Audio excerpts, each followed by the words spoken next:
Hi everyone, this is Matthew Janda for Card Runners. We've got a great show for you today, and it's going to be on how to combat flop bets in position.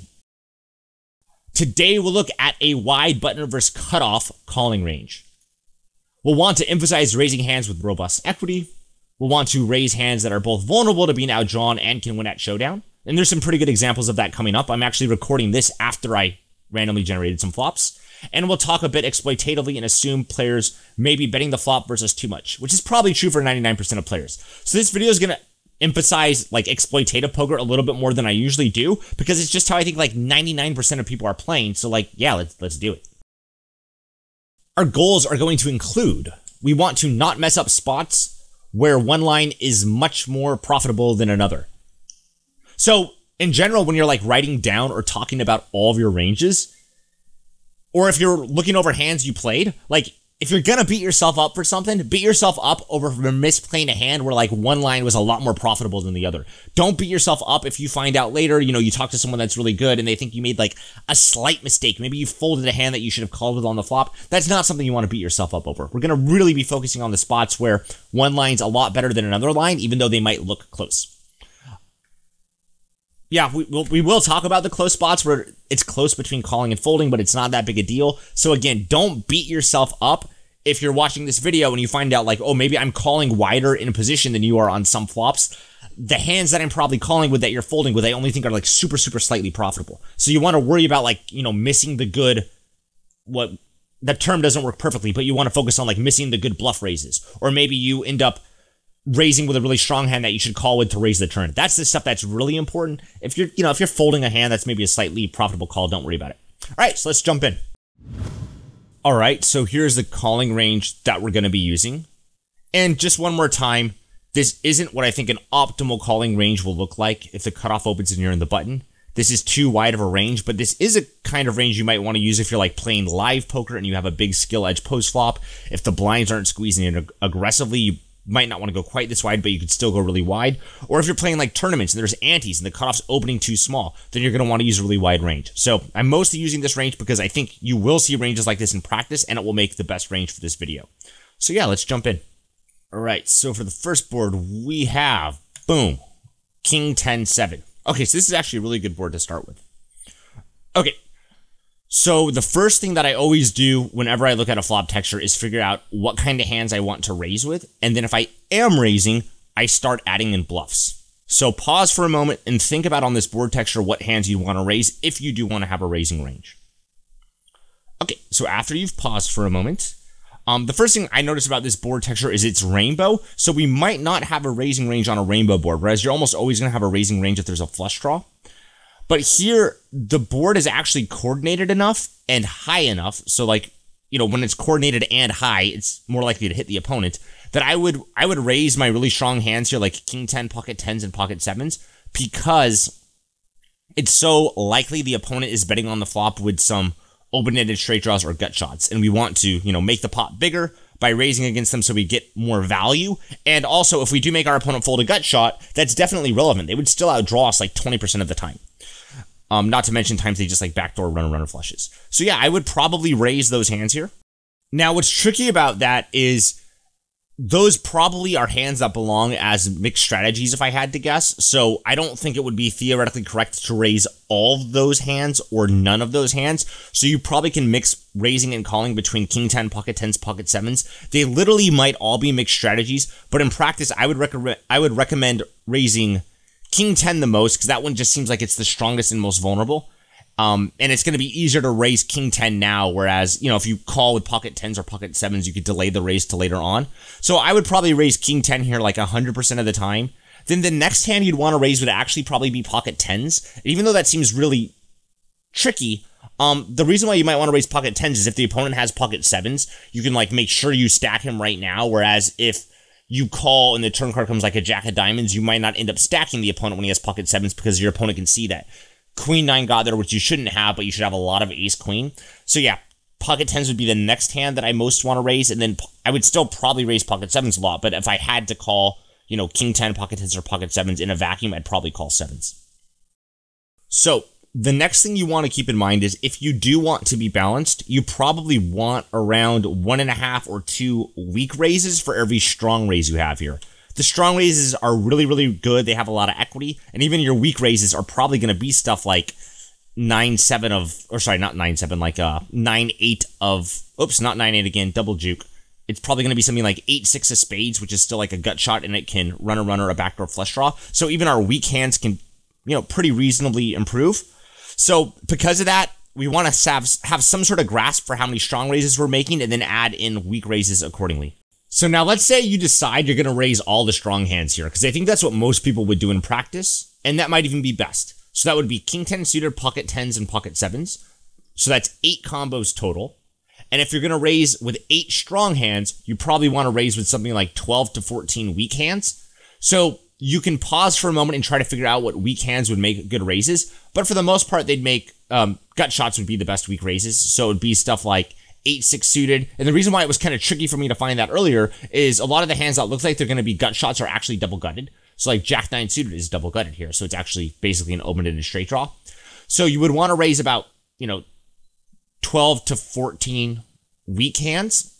And I think you're going to, in reality, going to have trouble finding that many hands. So if I were analyzing this hand away from the tables, what I would take from it would be, okay, I think most players who are playing on the button here are going to raise their 8 really strong hands. But if we look, it's kind of hard to find the weak hands to raise or the bluff raises to go with the strong hands, because there aren't really any hands that make perfect bluff raises other than maybe 8-6 suited. And do note, even when 8-6 suited turns or rivers a 9, queen jack got there too. So there aren't really that many perfect hands to like bluff raise with here, but there's a lot of hands that seem like they'd make really good value raises. So because of that, I think when you get raised on this board in practice, your opponents are going to be too weighted towards value, because I think most people are just going to call with their ace queen, call with their ace jack on the flop. Maybe they'll bluff raise their 3 to a flush gut shot with 8-6 suited, but that's not nearly enough, you know, bluff raises or weak raises to go with the, you know, value raises or strong raises.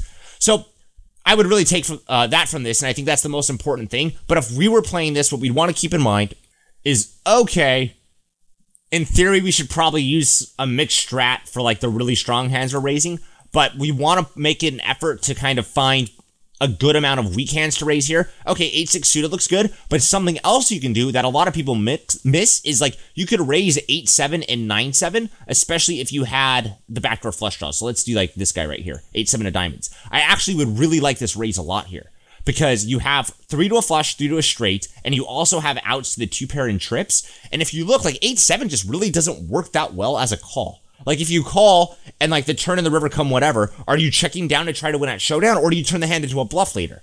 My guess is you try to win with it at showdown, because you could be bluffing with like some ace high hands like ace jack or ace queen that called. But even then, it's pretty awkward, right? Like it's not like it's a great hand to call with to try to win at showdown. But if you raise it now, it does have some really good raising properties, because it has just 5 straight up outs to 2 pairs and trips, and it can run a runner some really tricky stuff.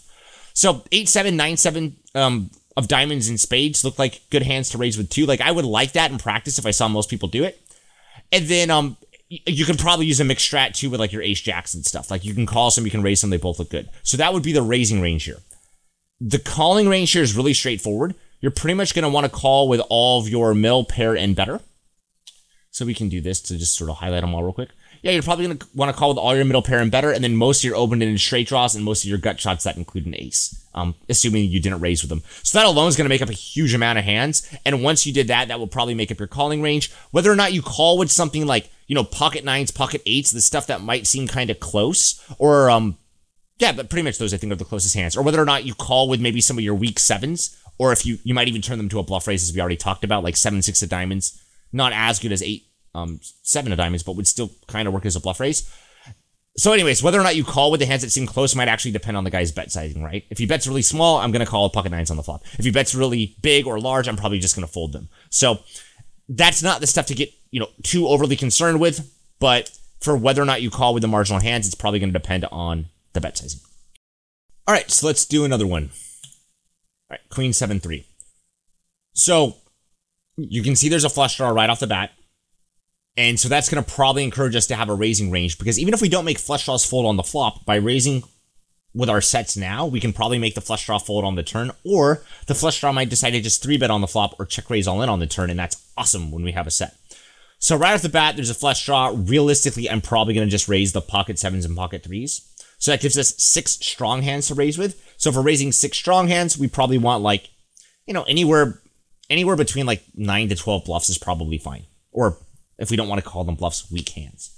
Okay, so here, let's think for a minute what hands make the best bluffs.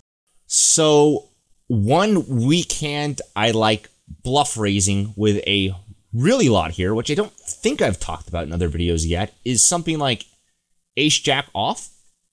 So one thing I learned from playing with Poker Snowy is when you make a 5-card hand, and I'm basically talking about flushes or straights, but when you make a 5-card hand and you're only using one of your whole cards, it's a lot less valuable in general than if you're using both of your whole cards. And that sounds really obvious, like, well, yeah, a straight's not going to probably be as tricky or as valuable if it only takes 1 card to make rather than 2.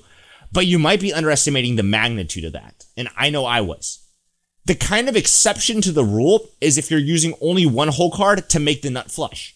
Because then you still have the nuts, and like, let's imagine the board comes like, you know, 10 of hearts, 4 hearts. We still have the nuts here despite using only 1 whole card, and it's pretty reasonable for our opponent to have like the 2nd or the 3rd nut flush because he only needs 1 whole card. So because of that, making the pot bigger with a hand that can still make the nuts while giving the opponent a pretty strong hand seems like it's really effective. So I think calling with ace-jack off with the ace of hearts 2 would be like a pretty decent play. But I actually think raising is significantly better than calling. So I would raise here with any ace-jack off that has the ace of hearts 100% of the time. And I know I used to call with that, I think. As for other hands that make good, you know, bluff raises, I think like Jack 10 of clubs looks really good. Jack 9 of clubs looks really good. Anything that can kind of like run something tricky. 9, 8 of clubs looks really good. Like, all those things seem fine. 8, 6 of clubs seems really good. And as you can see here, like, this is kind of why calling with a really wide range in position can be so effective, because you just get a lot of really good, like, bluff raise opportunities, as well as you can just make strong hands and have position with a lot of stack depth. The thing that prevents us from calling with ranges this wide against good players is the blinds squeeze so much. But if the blinds aren't doing that, that's why you'll often see like some really good tournament players or some really good live players might call this wide or wider because the blinds aren't squeezing that aggressive. Then you can do all this cool stuff post-flop where you're in position and your opponent c-bets against you too much. So yeah, I'm not using this range in practice online, but yeah, live I would call this wide. Or in tournaments I'd probably call this wide too, because I'd be getting such a good price with antes. Anyways, back to what we were talking about. So those were some good bluff raises, and then I think like the gut shots can be fine or good too. Like any of the 6-5s or 5-4s, I think would be fine to raise. Even if you had the flush draw too, you could raise some like actual flush draws. So that seems good there, and that would get us, that alone would get us pretty close to like balance there, like give or take. And then the other thing I would mention is we talked about turning like the bottom pairs into bluffs in like the last example. The board's not rainbow here, so we can't really find any pairs that are giving us, you know, 3 to a flush, 3 to a straight, and they make a pair. And one thing you don't want to do here is you don't want to turn a hand like 7X into a bluff here, I think. I think that'd be really ineffective. Again, it would be something like 8-7 suited, so you don't have any sort of runner flush draws. And then in the last example, 7 made bottom pair. Here, 8-7 makes middle pair. So you definitely just want to call with that hand, I think. So as for our calling range, I'm probably calling like any pair of 7s and better against almost any bet size, like any reasonable bet size. I'm calling like any pair of 7s or better. And then for as whether or not you call with like weaker hands, like I guess if the guy bets really small, you can float him with like the pocket 6s or stuff, or float him with more of the middle stuff. But for the most part, I don't think those hands are going to make very effective calls. Another thing that might make a good or an okay bluff raise on the flop. I'm not used to having too many of these hands in my range, but like I think ace-8 of clubs would be fine to raise too. Like I wouldn't mind that at all. And I think if you're playing against like good opponents, like good but not like fantastically good opponents, you could probably raise like ace-8 of clubs profitably here, even if it's not a theoretically correct raise. Because most people c-bet and fold to raises too much, and for most people it's actually a pretty effective strategy because they don't get bluff raised enough. So yeah, ace-8 of clubs, I think you could give it a raise too. Yeah, having wide ranges in position's pretty fun. And then yeah, the calling range 7x or better. You would adjust the calling range slightly based on how big the guy bet, but for most reasonable bet sizes, I use a pretty similar calling range. All right, so let's do another one. 9-5-3. This one's also kind of interesting. Okay, so if we face a flop bet here, the hands that are strong enough to raise are pocket nines, pocket fives, pocket threes. So again, if you're analyzing this kind of stuff on your own away from the tables, just notice how many sets the button's going to have, and also be realistic. If the button raises all of his sets on this flop, the button can bluff with so many hands before you can really fight back, because there's so much stacked up, so many streets left to act, and the opponent's allowed like because of that, the opponent's allowed like a lot of bluffs for every one, you know, really strong hand they raise. Okay, so here you probably again can use some sort of mixed strategy where you could raise a little, call a little. I personally prefer to call because I think you can slow play any of your sets and raise any turn card, and then this way, you know, if you call and the turn card comes, let's say a 10 of clubs. Now when the opponent double barrels, he'll be double barreling lots of his gut shots, his open and his straight draws, his flush draws, and then now you put a ton of pressure on him. So in other words, you wait to raise when your raise is going to be like really good at both making the pot bigger in case you win and denying equity. Whereas on the flop, if you start raising on the flop, denying the equity is not as important because it's really hard to outdraw pocket fives, whatever your opponent has. You want to wait for him to get like the 10 of clubs turn, and then he double barrels with his flush draws and his straight draws that actually can outdraw the fives, and that's when you pop it up. So I'd probably call with everything on this flop. It's always kind of hard to say like what the worst hand you would float with is, but I would probably say if I had to guess, calling with all the ace queens, probably folding all the king queens and ace jack offs, calling with all the pocket pairs. Pretty much all this suited connector stuff is going to make some sort of gut shot or straight draw type of deal. I mean, there'll be some exceptions, like, you know, the 10-8 of... Just the 10-8 doesn't make a gut shot, and like 10-8 of diamonds I would for sure fold. And if you did have something like 10-8 of clubs, like this is something that's, I think, really important. Let's say you have 10-8 of clubs. It's totally fine if you think it's the best exploitative line to not raise your sets here, to wait to raise them, but then to also say, well, you know, that 10-8 of clubs seems like a pretty good bluff raise, and I don't think my opponent's going to want to play back super aggressively, and I think he's c-betting too aggressively as well. So I'm going to go ahead and raise the 10-8 of clubs even though I have no value hands. The best players are very willing to do stuff like that. That's something I've struggled with, like, because I feel like I'm the kind of guy that kind of can never really guess right, or at least that's how I used to feel. So I wouldn't really do stuff like that. I'd kind of write out my ranges and try to figure it out from there. But like my friends that I have that are best at poker, they'll do stuff like that for sure. They'll just be like, yeah, I'm just only bluffing there because he folds too much, whereas I'd rather slow play all my good stuff. So yeah, 10-8 of clubs. It's kind of tricky whether or not you want to call it, raise it, or fold it. I think you can make an argument for all three. And then, yeah, you're just calling with all your pairs, all your gut shots, or, you know, not raising your pairs, but you can raise your gut shots too. This board would be hard to keep analyzing unless we talk about, you know, are we going to raise our sets, or are we going to call with all of our sets, or are we going to do somewhere in between? But yeah, I wouldn't really float the ace jack or the king queen off. I'd rather float stuff with a more robust equity, so I'd rather float like ace 10 of spades and stuff like that. Yeah, all right. 10-9-4 with two clubs. All right, so this board I would consider quite coordinated because you have two cards that are just absolutely next to each other, so that's going to make the most straight and gut shot combinations. And also, 10 and 9, other than like the jack and the 10 and the 9 give the most straight and, yeah, the most straight and gut shots possible for your opponent in the cutoff. So he has tons of open and straight draws, and he has tons of gut shots. So here I would not slow play anything.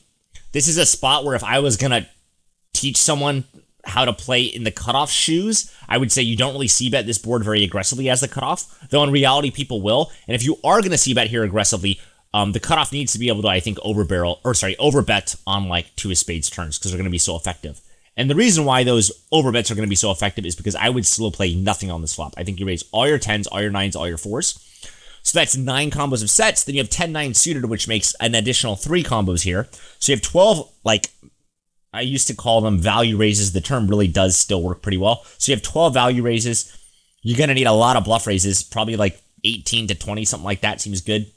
And that's not even counting any, like, if you do want to raise some flush draws, we don't really count those as bluff raises.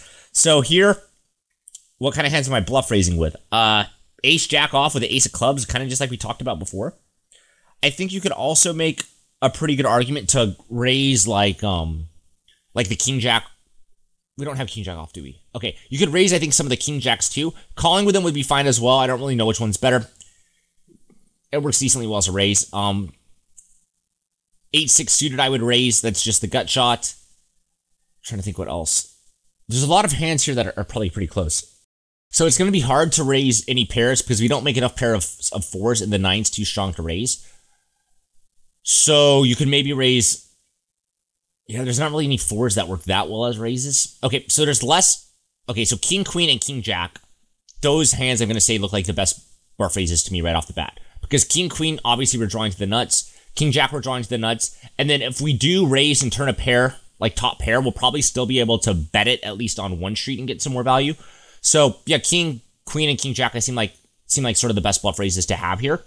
And whenever I analyze a board like this, if I right off the bat see like 12 hands I really want to value raise, but then when I look for my bluff raises, I'm like, it seems close, you can go either way. Again, the most important thing to learn from that is, wow, if I c-bet here and I'm in the cutoff, and then the button raises, it probably isn't bad to fold too much because it's hard for the button to have enough bluff raises. And it also might make you really think like, oh, if, maybe ace-jack off with the ace of clubs was like the perfect bluff raise here. If you're not doing that, that might be a mistake because you don't have that many like perfect bluff raises. Again, there might be mixed strategies. King, queen, and king, jack can kind of go either way, even though maybe we should raise them some of the time. But if you're, missing the ace-jack, that seems like the best one to bluff raise. I also think the 8-6 looks pretty good too. The 7's going to be a really clean out. So yeah, and then for calls, I would go with probably any of my 10s, any of my pairs of 10s, any of my pairs of 9s, and then you're going to be calling with like a lot of draws. You still have like you have queen jack suited, you have 8-7 suited for 2 sort of open-ended straight draws. So yeah, that seems good to me. So that should give us kind of enough calls. And then for like exactly what pocket pair you call with, because I would call with some pocket pairs. Again, it depends on how big he bets. And I don't really I don't really consider 8s to 5s the same hand here because 8s are less likely to be outdrawn than pocket 5s. Like, yeah, 8s less likely to be outdrawn than pocket 5s. There's fewer overcards. Then 8s also make 3 to straight. And if you have a club, that's better than not having a club. Like, that actually matters. So again, it's hard to know exactly where to draw the line for calling, but I wouldn't fold any pair of 9s or better. I don't think I'd fold 5-4 suited. I guess it could be used as a bluff raise with 5 outs. That might not be bad, but it's not ideal either. So yeah, a little bit tricky with that kind of stuff. Other good hands that would make good bluff raises, which I didn't talk about, are like ace-8 of diamonds. I think looks pretty good. Ace-jack of diamonds I think looks okay too. Though I will say this, ace-jack off with the ace of clubs is actually probably better to raise. Like, it has a higher EV than ace-jack of diamonds. And I would have guessed the opposite of that. But Snowy seems to think, in most spots I've looked at, that ace-jack off with the ace of clubs will be a lot better than ace-jack of diamonds here. And I think it does make sense, right? Like, if you're going to run a runner of the nut flush, it's a lot easier for the other guy to have something good too when you just need one card to make the flush, like ace-jack off with the ace of clubs needs. Whereas with ace-jack of diamonds, you need 2 cards to make the flush, so your opponent's less likely to have one. And also, like, again, I don't know this for sure. Snowy doesn't tell you any of these answers. I just do try to notice patterns in Snowy and think it's useful. But like, let's say you raise on the flop into the turns of 3 of diamonds. That's a turn card where you might double barrel the turn and the opponent check raises all in because there's just so many draws and the pot's already gotten so big. So yeah, I still think ace-jack suited with 2 diamonds makes a fine bluff raise here. But I think the more important one to hit is the ace-jack with the ace of clubs. All right, cool. Again, if anything is like kind of confusing while you're watching this, just ask me in the forums because I know there's like a ton of hand combos and I hope I'm not missing something obvious for you guys. All right. Oh, I guess one kind of last thing to talk about for this board, which I think is pretty cool, is I used to just always, if I had ace-10 of spades here, I'd be like, snap call on the flop. That's the line. You snap call. Where, like, a lot of the reason why you want to get good at poker theory is it lets you play better exploitatively, and that might get more and more important if, like, the games online ever die and you start playing live, because who knows if robots are ever going to come and just be awesome at poker. So anyways, like, you're going to be playing against people. And ace-10 suited is a hand where, like, if we raise now, it seems like it kind of satisfies the reasons to raise, right? It denies equity against hands that might outdraw it, and then it makes the pot bigger in case we win. Ace-10 suited, like, I mean, it does a pretty decent job of doing both those, right? Like, let's see how often ace-10s beat on the flop. Let me get my ranges out right real quick. All right, so cutoff open. All right, so we have it beat on the flop about 23% of the, or sorry, no, 10% of the time, right? Because we have top pair, top kicker, so only an overpair better beats it. So it's ace-10s really only beat on the flop 10% of the time. So if ace-10s only beat on the flop 10% of the time, yeah, it's usually going to win at showdown, and it's also going to deny a lot of equity. It makes a reasonable raise. I would actually guess most of the people that are watching this video, raising ace-10 on the flop is exploitatively good against you. Because if I raise you on the flop, let's say I'm buttoning your cutoff. If I raise you on the flop, what are you 3-betting me with? You're probably 3-betting me with, if I had to guess, sets, and maybe not all of them, but probably most of your sets, if not all of them. Your 10-9 suited, and like I would guess most people are going to 3-bet me with like their crazy good draws. So if you have like Queen Jack of clubs, I'm guessing most of you guys are 3-betting. Okay, so if that's your 3-betting range, how often are you 3-betting on this flop? Like, not often at all, right? I mean, you could count that out for your range, but it might make up like, I don't know, 6 or 7% of the time you 3-bet. And I'll be the first one to admit, if I raise you on this flop with ace 10 of spades, I would hate to get 3-bet here. Against that range, I guess I could just fold, but if you're ever bluffing just a little bit, it really sucks if I raise ace 10 and you 3-bet me. But you're not 3-betting me all that often, and you're probably c-betting on boards like this really often because you don't think you get raised as often as you should. So against most of the people watching this video, I would guess raising ace 10 against you is actually like an exploitatively good play. I would also think it's probably good against me. If I'm playing on the cutoff, I know I c-bet this board. I probably check it, again, a lot more than most of the people watching this video, but I know I c-bet it more than I think I should in theory. And if I have like pocket jacks or pocket queens or pocket kings and someone raises me on this flop, I for sure am not 3-betting. And that's what's so effective against the ace 10 suited when it gets, when it raises on the flop. Ace 10 suited hates getting 3-bet by pocket jacks. But if I'm not doing it in the cutoff, and most of you guys probably agree, it's probably not good to 3-bet jacks there if you get raised on the flop, then the flop raiser ace 10 suited can become very effective even if it's not good in theory. So keep that kind of stuff in mind. Like, it's just a useful play to think about, and it's something I didn't really used to understand that well, how you could sort of raise to both deny equity and to make the pot bigger in case you do win. And what's cool is like if we're already raising on the button here with a polarized range, and we were, right? We were raising like sets in 2 pair. That range is, polarized. If we add in some like ace 10 suited, which isn't really that polarized, right? Like it's still losing all the overpairs. What's the cutoff gonna do though? Like he can't really 3-bet us very effectively with jacks and queens because he's just running into too many sets in 2 pairs, or probably even some like combo draw, or not combo draws, but like straight in flush draws that will ship too. So anyways, kind of a long little tangent because I think it's interesting, and that's the kind of stuff you guys probably want to hear about if you're watching the video. But consider raising ace 10 of spades on this flop. So in other words, don't just snap call it, even just like slow down, and even if you're usually going to end up calling it, just slow down and consider raising it. And if you do have a HUD, you probably should be raising it some of the time, and you just want to go in understanding, yo, I'm going to raise it on the flop. I don't know what I'm going to do on the turn in the river because there's a lot of bad stuff that can happen, but I'm raising it on the flop to both make the pot bigger in case I win and deny equity. I'm not beat all that often here, and realistically, I'm not going to get 3-bet by the opponent's jacks, queens, and kings. All right, so that was kind of long, but let's do one more. And no, stop. All right, ace 5-4. Good one to go out on, right? It's going to be pretty easy peasy. So this is one where, right off the bat, what can we raise? Okay, 5-4 suited, pocket 5s, pocket 4s, 8 combos total. We probably should slow play some. We probably should raise some. It's probably a mixed strat. In reality, I think you could do either one here. This is a board where I actually have very little preference for if someone calls them or raises them. I might slightly prefer to mostly raise, but yeah, I don't think it's that big a deal here. You're not that vulnerable to being outdrawn because it's rainbow. If it was two-tone, I'd raise them for sure, but you're not that vulnerable here. But you are still kind of vulnerable, right? Like, even if the opponent, let's say, has ace-king, yeah, you're not going to get outdrawn when you have pocket 4s, but your opponent might get spooked on like a 3 or a 2 turn. So I prefer to raise it, but I think you can go either way here, and honestly, my guess is just a mixed strat. Cool. Easy enough. What do we call with? We call with all of our aces. We call with probably like all of our middle pairs, and then we just call with like we could probably do some combination of bluff raising and calling with like the middle like suited stuff, right? Like 7-8 suited, I don't care, bluff it, call with it, they're both fine probably. So yeah, this one's really easy to play. Like everything's really straightforward, and I don't imagine anything here seems that close. Yeah, just note it's much different than the last hand where we were talking about raising ace 10. Here it'd be really bad, I think, if you raised with like ace jack, because ace jack's really not that vulnerable to being outdrawn. So you don't want to raise that here. So yeah, I think it's pretty straightforward. Just call with all the aces, raise with some combination of this goodness right here, raise or call, either one, and then again up here with this like sort of suited connector, like 3 to a flush, 3 to a straight, or gut shot stuff, do some combination of raising and calling. It's probably not a problem sorry, king queen suited should be in this range. It's probably not, like, I would probably also float with like the king queen suited that's like 3 to a flush and stuff like that. King jack suited 3 to a flush, I might float with 2. That kind of stuff seems fine.